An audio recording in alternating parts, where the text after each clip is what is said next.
उस तरह से बच्चे जो है वो क्लासरूम को चेंज करते हैं। ये चीज़ें क्या हैं, ये बच्चों में हम आज इनकी बहुत बड़ी मुआशरे को हमारी प्रोडक्ट लोग देख के जो है वो यकीनन मुतासिर। हाँ जी, उसके बाद है स्टे फ्लेक्सिबल। ये बहुत अहम पॉइंट है। हर तरह नहीं होना चाहिए, फ्लेक्सिबिलिटी होनी चाहिए। ऐसे नहीं तो चलो ऐसे कर लेते हैं, ऐसे नहीं ऐसे करते हैं, कई अल्टरनेट होने चाहिए। ये तभी हो सकते हैं जब फ्लेक्सिबिलिटी लचक हो। जब लचक ना हो कि नहीं मैं ही ठीक कह रहा हूँ, ठीक है, मैं मेरा अर्थ क्या है, कहा हुआ अर्थ क्या है, वो आप क्या करें, बस वो बंदा कभी नहीं कभी नहीं। फ्लेक्सिबिलिटी बहुत जरूरी है। जब हम अपने आप में लाएंगे हमारे पोटेंशियल। उसके बाद है G learn from failure. Failure is an event. किसी एक चीज में नाकाम हो गया है बच्चा, उसके ये लेबल नहीं लगा देना कि ये तो है निकम्मा। मुझे ये कहा गया जी कि क्या लफ्ज था, स्लो लर्नर पे जो है एक ट्रेनिंग रखते हैं। लेकिन जी मेरी डिक्शनरी में स्लो लर्नर नहीं है। लेकिन मैं आपके स्कूल में जाऊंगा, आपसे टीचर से पूछूंगा कितने स्लो लर्नर इस क्लास में, वो कहेंगे ये 10-12 स्लो। ठीक है, हर क्लास में इतने स्कूल में 70-80 100 लेवल आएंगे। लॉजिकली 1%, सिर्फ 1%, वो भी मेंटल रिटार्डेड स्टूडेंट को बाकी दुनिया की जहान की कोई चीज़ आए ना आए, वो ग्रामर में गलती नहीं करेगा, वो टेंशन में एक्टर कैसे में गलती नहीं करेगा, नहीं करता। तो क्या भी करते हैं वो अलग में फार्मूले में नहीं करेगा। तो मैंने बड़े ऐसे फार्मूले बताए आपको भी साथ ये बड़ी काम की चीज़ है। एक एक्टिविटी होती है, वो मैं ही करवा देता हूँ, बाद में थोड़ी सी आपसे करवानी है क्योंकि टाइम को मद्देनजर रखते हुए ना फिर एक्टिविटी में टाइम होता है।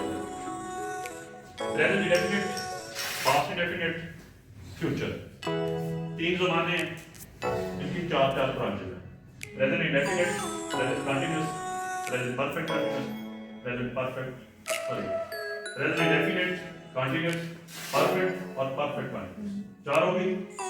सबसे ज्यादा स्टूडेंट गलती भी करता है ना, वो इनकी फॉर्म बनाने की करता है, लीगली पढ़ा रहे हैं हम लोग। ये पहली होगी ब्रांच, ये दूसरी, ये तीसरी, ये चौथी।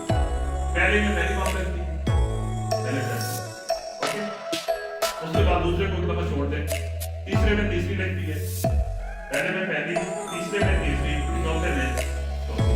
चौथी सबसे आईएनजी मार्क को चौथी समझते हैं, आईएनजी वाली मार्क को जो आपकी नंबर थी ना यूजर की, वही नंबर फॉर्म की है।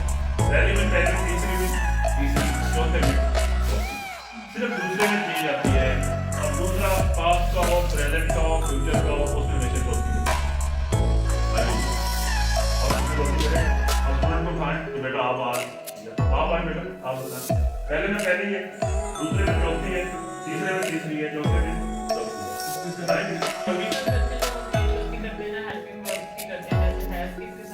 हाँ उसका भी पुलिया ये होता है कि आप ये 4 है ना, 4 सेंटेंस लिखवाएं तरतीब से और उसके सामने उनके रहते हैं। पहले में डू और डज, दूसरा है उसमें इज है मार्क, तीसरा है उसमें हैज है, चौथा है उसमें हैज भी है। अब वो जब उस तरह से बताएगा वो उससे छोटी सी असाइनमेंट देगा। आप इधर लिखिए, मान लीजिए आप पहले बात लिखिए, आप इधर लिखिए present indefinite, continuous, perfect, 4 number दे दिए, उसको कहेंगे यहाँ आपने एक्टिविटी लिखी है, वो आपको उसके लिए एक्टिविटी है, एक्साइटमेंट भी है, मैंने उसको खड़ा करने को लिख सकता है। बाकी कॉन्शियस हो जाएंगे कि हमने भी लिखना है। अब वो गौर करेंगे, अब वो रात वाला ड्रामा नहीं देख रहे होंगे बैठ के, अब वो गौर करेंगे कि इसके बाद हमारी बारी आ सकती है। देखते कैसे लिखा है, कौन से हैं, वो ऑटोमेटिक याद करेंगे। चलिए एक और असाइनमेंट छोटी सी याद करवाते हैं।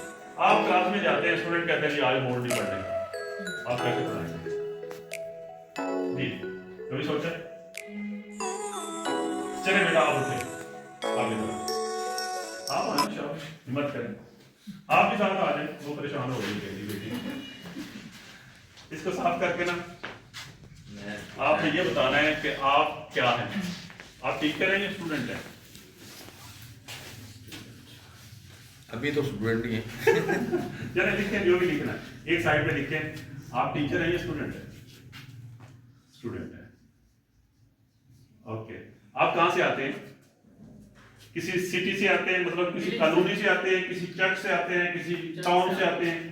चक से आते हैं। चक से आते हैं। लिखे चक या गाँव या जो भी लिखते हैं आप। जिस उस शख्स का नाम लिखे।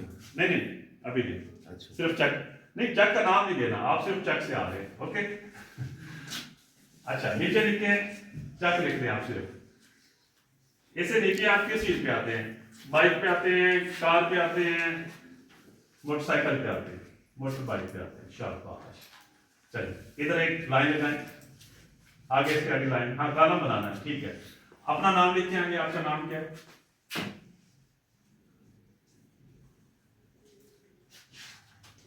चक लिखिए अपना, कौन से चक से आते हैं जी? मोटर बाइक कौन सी है? सीडी है, प्राइडर है, क्या है? बैठ जाओ, आप भी बैठो। बच्चों ने कहा था कि आज हम नहीं पढ़ेंगे, हमने कहा जी आज हम पढ़ते नहीं हैं, आज आपका तारुफ पूछ लेते हैं, तो आप कहाँ से आते हैं, आपका नाम क्या है, वगैरह वगैरह। ओके, अब इस पेटी में लिखा है कि मैं स्टूडेंट हूँ, मैं चक से आती हूँ, मैं मोटर बाइक पे आती हूँ। ये कॉलम अलग जो है ना, ये मैंने कोई इसमें नकरा पढ़ाया है, कॉमन नाम। ओके, जब इसको नाम दे दिए गए, इस बच्चे का खास नाम है साइमा, ये इस गांव से आती है और ये इस बाइक पे आती है, ये कॉलम बे जो है ये क्या बन गया, इसमें मार्फा। बात समझ आई? जब हम बच्चों को एक्टिविटी करवाएं वो भूलेंगे नहीं। आप जिस बच्चे पे आपको डाउट है कि अभी तक भी उसको क्लियर नहीं हो रहा, उसे निकालने बाद उसे कहेंगे बेटा आप लिखो, वो लिखेगा मैं स्टूडेंट हूँ, मैं फलां चक से, गांव से या सिटी से या टाउन से या कॉलोनी जो भी है, मैं साइकिल पे आता हूँ, बाइक पे आता हूँ। आगे उसको कहेंगे कि आप नाम दे रहे हैं, और ये नाम इसमें मार्फा क्या होता है? जब हम तारीफ क्या होती है इसमें मार्फा की? अच्छा, आपके लेवल पे जो टीचर है ना, जी जी, मैं समझता हूँ कि मैंने जब नर्सिंग किया पिछले दिनों पढ़ा है, तो उसका जो सबसे ड्रॉबैक था ना, उसको इंग्लिश नहीं आती थी, और उसके जो इर्द गिर्द जितने भी लोग थे वो सारे अमेरिकन, और उन्होंने आकर उसको वो ट्रैक किया। तो मैं पहले, इससे पहले जो है ना, मतलब इससे पहले मैं कहता था कि गुजारा हो जाता है इंसान का, लेकिन अगर कोई अच्छी पोस्ट पे किसी जगह पे जा रहा है तो उसके लिए इंग्लिश का समझना, कम से कम समझना तो उसको आना चाहिए कि वो उसकी स्किल। ये जो सर बात कर रहे हैं, मैं एमफिल का स्टूडेंट था उस वक्त, पंजाबी यूनिवर्सिटी में, बहुत पहले की बात है, 2012 की बात। वो हमारे साथ थे प्रोफेसर सईद साहब, मेरे बड़े फेवरेट साहब थे, उन्होंने मुझे बहुत सपोर्ट किया, अल्लाह उनको जज़ाए खैर दे। एक टीचर जो है ना जिंदगी में कम से कम एक स्टूडेंट की जिंदगी का आदमी बदले, और मैंने उनकी बात पे कोशिश करता हूँ, अल्हम्दुलिल्लाह बहुत से स्टूडेंट जो है वो कामयाब हुए। आप भी ये नियत कर लें और अल्लाह मदद करेगा। कम से कम एक स्टूडेंट, उसको हर हवाले से आप अडॉप्ट कर लें, उसकी नलायकी को, उसकी गुर्बत को, उसको जो भी उसकी कमी है, तो वो इंशाल्लाह अल्लाह मदद करता है। वो कहते थे कि बेटा इसको नेसेसरी मत समझ के करें इंग्लिश को, क्योंकि लैंग्वेज ब्रिंग कल्चर, इससे कल्चर भी आता है, मगर उसको इग्नोर करके थोड़ा सा नेसेसरी इवल समझ के करें। वो कहते थे बेटा, वो इस जमात इस्लामी के थे, वैसे बाहर से भी पढ़ के आए थे, वो कहते हैं कि आप किसी मंजिल पे पहुंचे, वहां जाके इस्लाम का प्रचार करें, मगर इंग्लिश वहां तक पहुंचने के लिए इंग्लिश जरूरी है। वही कुरिया मैंने अपनाया हुआ है। अब आपके सामने मैं सबसे ज्यादा आयतों के और हदीसों के हवाले देता हूँ, मगर इंग्लिश हमारी मजबूरी है, तो मैंने ये 4 जुबानें कही हैं, तो ये चारों में इस्तेमाल भी कर रहा हूँ, होनी भी चाहिए। ओके, अब जो मैं कुरिया बताने लगा बेटा, ये बड़ा दिलचस्प चीज है। सब्जेक्ट मैटर पे ग्रेप कैसे हो, इंग्लिश में कर सकते हैं जी, वो कर लें, उर्दू में कर सकते हैं, वो कर लें, मकसद होता है परसीव करवाना। अब हमने अरबी उर्दू जो है ना वो सीखनी थी अरबी की मदद से, मगर अरबी हमने सीखी नहीं। अब हमारा स्टूडेंट जो 5वीं 6वीं 4थी 3री क्लास का है ना, वो 5 6 7 साल से उर्दू सुन रहा है, बोल भी रहा है, उसके बाद ज़ख़ीरा अल्फाज उर्दू का है। अब हम उर्दू की मदद से उसको अरबी सिखा सकते हैं, सीखना हमने अरबी की मदद से उर्दू। अब मैं आपको मिसाल देता हूँ, सूरत फातिहा है, सूरत फातिहा पे गौर करें, बिस्मिल्लाहिर्रहमानिर्रहीम होता है या नहीं होता? कि छुट्टी टाइम बच्चों में बर्तन बैठी है और वो गिर जाती है और ये होता है वो होता है। अगर मैं कहता हूँ कि वहाँ टीचर मौजूद है, टीचर 2 मिनट क्लास से बाद पहले नहीं दिखता, गवर्नमेंट स्कूलों में ये अक्सर होता है, अगर 2 मिनट अपने लेक्चर से पहले वो बाहर नहीं निकला, वो मौजूद है, तो सवाल ही पैदा नहीं होता कि बच्चे लड़ पड़े हैं और गिर पड़े हैं और ये हो गया वो हो गया। ऐसा है ना? वो खुद अगर पाबंद होता है तो बच्चे भी हो जाएंगे, अगर वो नहीं होता तो फिर बच्चों पे उम्मीद रखना। बल्कि मैं तो कहता हूँ कि बाहर तक ये बहुत बड़ी एडवर्टीजमेंट भी है कि बच्चे बाहर भी आपके लाइन में जा रहे हो, डिसिप्लिन सिखाना। एक में आर्टिकल पढ़ रहा था तो उसमें क्या होता है कि टीचर खड़े हैं बात करते किसी इदारे में और पीछे से बच्चे गुजर रहे हैं और वो जंप करके गुजर रहे हैं। वो बंदा बड़ा हैरान होता है, हमारी रजिस्टर पे आता है कि ये क्या मसला है, तो वो आके उनसे पूछता है कि